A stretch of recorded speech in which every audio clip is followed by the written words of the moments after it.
नमस्कार साथियों, स्वागत और अभिनंदन आप सभी का। साथियों, आज जिन महापुरुष के बारे में हम चर्चा करेंगे, नाम आप सभी जानते हैं। वो किसी परिचय के मोहताज नहीं हैं। उन्होंने एक बात बहुत इंपॉर्टेंट कही थी। वो कही थी शिक्षा को लेकर। लोग कहते हैं शिक्षा क्या है। उन्होंने कहा था शिक्षा वह शेरनी का दूध है जो जितना पिएगा उतना ही दहाड़ेगा। साथियों, चर्चा मैं कर रहा हूं जिन्हें सिंबल ऑफ नॉलेज कहा जाता है, डॉक्टर भीमराव अंबेडकर।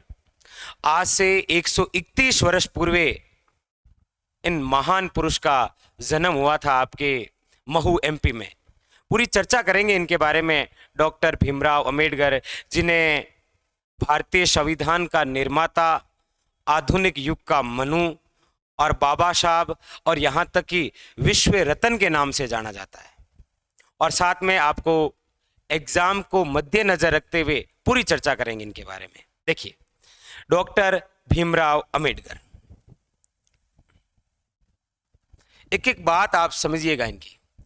डॉक्टर भीमराव अंबेडकर, सबसे पहले इनके उपनाम। डॉक्टर भीमराव अंबेडकर को कहा गया है आपके बाबा साहब। इनको बाबा साहब के नाम से जाना गया। इन्हें कहा जाता है आपके आधुनिक युग के मनु। क्या कहा जाता है? आधुनिक युग के मनु। और कई बार आपको एग्जाम के अंदर भी पूछा गया है। और सबसे इंपॉर्टेंट बात, भारतीय संविधान के निर्माता।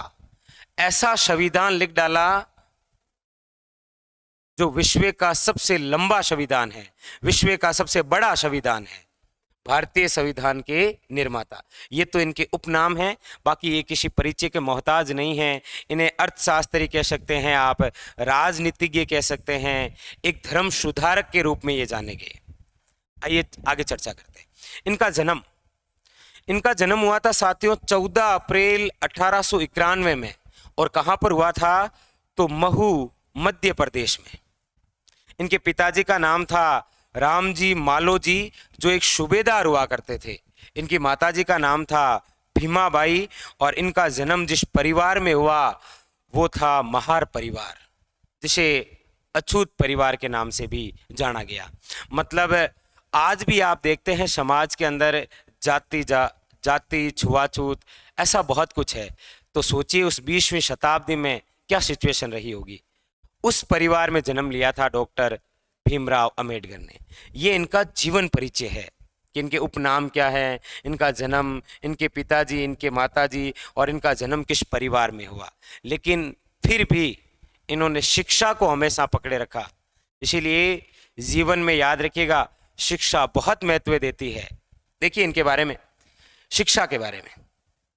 डॉक्टर भीमराव अंबेडकर की शिक्षा किस प्रकार से रही और देखते ही देखते किस प्रकार ये सिंबल ऑफ नॉलेज कहलाए। देखिए, इनकी जो प्रारंभिक शिक्षा है वो शुरू हुई थी आपके 19वीं ईस्वी के अंदर, 19वीं ईस्वी में। और कहां से हुई थी? तो याद रखिएगा, सतारा, महाराष्ट्र में। 1900 के अंदर इनकी प्रारंभिक शिक्षा की शुरुआत होती है। और कहां से होती है? सतारा नामक स्थान से। आगे 1904 के अंदर इनका एडमिशन होता है बंबई की एल्फिंस्टन स्कूल में। कहां पर होता है? 1904 में। मतलब शुरुआत की जो शिक्षा है वो सतारा में हुई। 1904 के अंदर इनको प्रवेश मिला था बंबई की एल्फिंस्टन स्कूल में। और 1912 के अंदर इन्होंने अपनी स्नातक पूर्ण की। और स्नातक जब पूर्ण की तो कौन से सब्जेक्ट थे इनके पास में? एक तो अर्थशास्त्र और दूसरा है आपके राजनीति शास्त्र। और ये स्नातक इन्होंने 1912 के अंदर कहाँ से? तो एल्फिंस्टन कॉलेज से पूरी की, जो बंबई में है। ये चला था इनके प्रारंभिक शिक्षा का कार्यक्रम। आगे उच्च शिक्षा में ये कहाँ कहाँ गए वो देखिए। स्नातक के बाद में इन्होंने एमए किया। और एमए कहाँ से किया? तो याद रखिएगा, कोलंबिया विश्वविद्यालय, न्यूयॉर्क, अमेरिका गए थे एमए के लिए, कोलंबिया विश्वविद्यालय। उसी प्रकार MSc DS, doctorate of science, London school of economics से की थी। याद रखिएगा, लंदन में इन्होंने एमएससी और डॉक्टरेट की थी। और आगे चलकर कोलंबिया विश्वविद्यालय जो न्यूयॉर्क में है, वहां से इन्होंने क्या की थी? पीएचडी, और पीएचडी भी किस में की थी? सब्जेक्ट इनके पास में एक ही, अर्थशास्त्र। ये थी इनकी शिक्षा।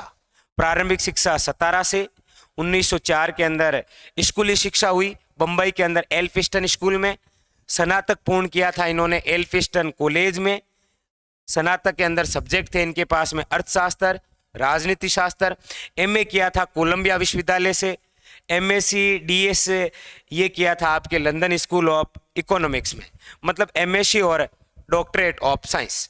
और पीएचडी इन्होंने की थी कोलंबिया विश्वविद्यालय में, और अर्थशास्त्र 1927 में। ये थी इनकी शिक्षा। कुछ और महत्वपूर्ण बिंदु पर चर्चा करते हैं, इन्होंने और क्या क्या किया देखिएगा। सबसे पहले इनके द्वारा एक साप्ताहिक पत्रिका चलाई गई जिसका नाम था मुक नायक, और ये चलाई गई थी 1920 के अंदर बंबई से। इसी प्रकार इन्होंने एक सभा का भी गठन किया जिसका नाम था बहिष्कृत हितकारिणी सभा, जुलाई 1924 के अंदर। उद्देश्य एक ही था, शिक्षा को बढ़ावा। किसको? शिक्षा को बढ़ावा। इसीलिए आगे चलकर उन्होंने डिस्प्रेड क्लास एजुकेशन सोसाइटी की स्थापना की 14 जून 1928 के अंदर, और इसका भी उद्देश्य एक ही था, लोगों को शिक्षा देना। मतलब डॉक्टर बी.आर. अम्बेडकर का एक ही उद्देश्य, शिक्षा, शिक्षा और शिक्षा। इसीलिए देखिए ये सारे सभा हुई, सोसाइटी की स्थापना की। चलिए इनके अलावा और क्या किया। अब महत्वपूर्ण बातें देखिए आपके एग्जाम के लिए भी। डॉक्टर भीमराव अंबेडकर वे व्यक्तित्व हैं जिन्होंने तीनों गोलमेज सम्मेलन में भाग लिया था, जो कहां पर आयोजित हुए थे? लंदन में 1930, 31 और 32। और इन तीनों गोलमेज सम्मेलन के बाद में एक समझौता हुआ था जिसका नाम था पूना पैक्ट। और ये पूना पैक्ट कब हुआ? तो 24 सितंबर 1932 में। किन किन के मध्य हुआ? तो याद रखिएगा, गांधी जी और डॉक्टर भीमराव अंबेडकर के मध्य। इस पूना पैक्ट का उद्देश्य क्या था?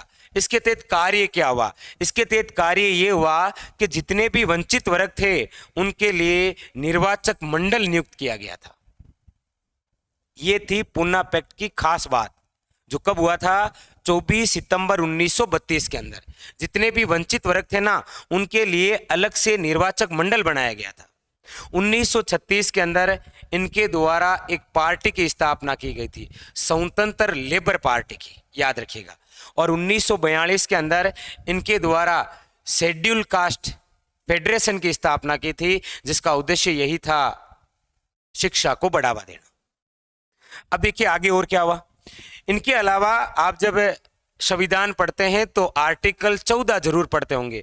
अनुच्छेद 14। अनुच्छेद 14 क्या है? विधि के समक्ष समता व संरक्षण। यानी कि ऐसा नहीं है कि कोई अमीर लोग हैं तो वो कोई अच्छा वकील हाई करेंगे, उसकी सहायता करने के लिए सामने जो गरीब लोग हैं उनकी व्यवस्था करेगी कौन? सरकार स्वयं। विधि के समक्ष समता होगी, कानून को लेकर चाहे अमीर हो चाहे गरीब हो वो बिल्कुल समान है। अनुच्छेद जो 14 है आर्टिकल, ये हमें बताता है। और इसी आर्टिकल 14 को याद रखिएगा, डॉक्टर भीमराव अंबेडकर ने क्या कहा था? भारतीय संविधान की आत्मा। क्या कहा था? कि यही संविधान की आत्मा है, अनुच्छेद 14। यदि अमीर और गरीब लोग हैं उनको यदि समान रूप से न्याय मिलता रहेगा तो फिर क्या चाहिए? ऐसा नहीं है कि अमीर है तो न्याय उसके पक्ष में होगा, ऐसा कतई नहीं होगा। आर्टिकल 14 है हमारे पास। अच्छा, 1947 के अंदर याद रखिएगा, डॉक्टर बी.आर. अम्बेडकर स्वतंत्र भारत के पहले कानून व न्याय मंत्री बने। क्या बने थे? कानून व न्याय मंत्री। लेकिन आगे चलकर हिंदू बिल कोड को लेकर इनमें मतभेद हुआ तो इन्होंने अपने पद से त्याग पत्र दे दिया और आगे ये प्रारूप समिति के अध्यक्ष बने। किसके अध्यक्ष थे? याद रखिएगा, प्रारूप समिति के अध्यक्ष। और इनकी मृत्यु कब हुई थी? तो 6 दिसंबर 1956 में। इनका जीवन कोई लंबा नहीं रहा, लेकिन इनका जीवन बड़ा बहुत है। जिंदगी लंबी नहीं होनी चाहिए, जिंदगी बड़ी होनी चाहिए। 6 दिसंबर 1956 के अंदर इनकी मृत्यु हो गई। और इनका जो विश्राम स्थल है बंबई में, वो किस नाम से जाना जाता है? याद रखिएगा, चैत्य भूमि के नाम से। और उसके बाद में डॉक्टर बी.आर. अम्बेडकर को सम्मान के रूप में 1990 में भारत के सबसे बड़े रत्न से नवाजा गया, जिसे आप बोलते हैं भारत रत्न 1990। इसके अलावा भी कुछ कार्य किए, जैसे मजदूरों के लिए और महिलाओं के लिए सबसे ज्यादा करने वाले थे डॉक्टर BR अम्बेडकर। याद रखिएगा, काम के घंटों को कम कर प्रति सप्ताह 48 घंटे कार्य हो। मतलब यहाँ को नहीं एक सुबह 7 बजे हो या रात के 7 बजे तक काम चाले, नहीं। मजदूरों के लिए डिसाइड किया कि कितने समय के लिए कार्य हो, तो सप्ते में कितने कार्य, 48 होर। इसके अलावा कोयला खदान के अंदर जो महिलाओं को लगाया जाता था मजदूरी के अंदर, उस पर रोक लगाई कि कोयलों के खदानों में कोई भी महिला काम नहीं करेगी। और न्यूनतम मजदूरी भी डिसाइड की गई कि कम से कम उस गरीब व्यक्ति का जीवन यापन तो हो, इसमें भी इनका बहुत योगदान रहा। और समान काम के लिए समान वेतन, इनमें भी इनका बहुत बड़ा योगदान रहा। इसके अलावा इनकी कुछ पुस्तकें हैं जो एग्जाम के लिए भी इंपॉर्टेंट है। एक तो है द प्रॉब्लम ऑफ रुपी, यानी कि ये जो रुपया है ना, इसको कैसे बढ़ाया जाए, इनके बारे में भी इन्होंने बहुत शानदार पुस्तक लिखी, जिसका नाम है द प्रॉब्लम ऑफ रुपी। इसके अलावा बुद्ध एंड हिज धम्मा, क्योंकि आप स्वयं जानते हैं कि 1956 के अंदर इन्होंने हिंदू धर्म को त्यागते हुए बौद्ध धर्म ग्रहण किया था नागपुर में। उसके अलावा द अनटचेबल नामक पुस्तक भी लिखी, और बुद्ध और कार्ल मार्क्स, ये इनकी प्रमुख और महत्वपूर्ण पुस्तकें थी। देखिएगा, वैसे तो हजारों पुस्तकें लिखी थी, लेकिन ये कुछ इंपॉर्टेंट है आपके एग्जाम के लिए। ये थे आपके डॉक्टर भीमराव अंबेडकर, जिनके बारे में शायद पूरा आज तक कोई नहीं पढ़ पाएगा, क्योंकि इतनी ज़्यादा इन्होंने शिक्षा, इतनी ज़्यादा पुस्तकें लिखी है कि शायद ही कोई पढ़ पाए। बहुत कम लोग हैं जिन्होंने इनकी विचारधारा को अपनाया है और इनको सही रूप में जाना है। इनकी विचारधारा को आप भी अपनाइए। और शिक्षा, याद रखिएगा, शिक्षा वे माध्यम हैं जिसके माध्यम से आप अपनी एक अलग पहचान बना सकते हैं। साथियों, ये था इनका जीवन परिचय। फिर मिलेंगे अगले किसी सेशन में, तब तक के लिए धन्यवाद।